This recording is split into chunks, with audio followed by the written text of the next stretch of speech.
Hey guys, welcome back to another video.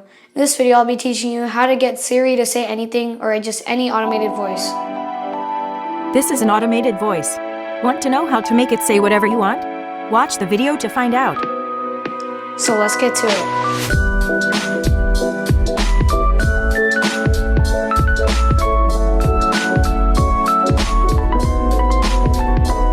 So what you're going to do is go to settings and then go to the search bar, which is all the way at the top. Just scroll up and you'll see the search bar and search up speak selection.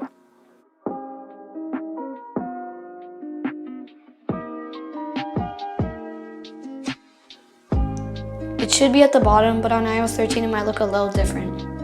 Then toggle the speak selection on. You can do many things like highlight the content. So like whenever it's speaking, it'll highlight whatever it's saying. You can change the speaking rate. So if you just make it faster like this,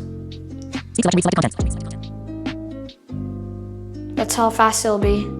So I'm just gonna keep it over here. Speak selection reads selected content.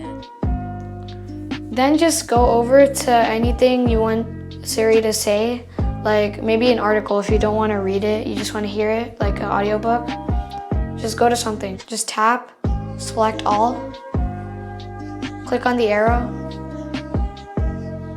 then click on speak. This is an automated voice. Want to know how to make it say whatever you want? Watch the video to find out. And now it will say whatever you want. Thank you for watching this video. Please leave a like, subscribe, and bye.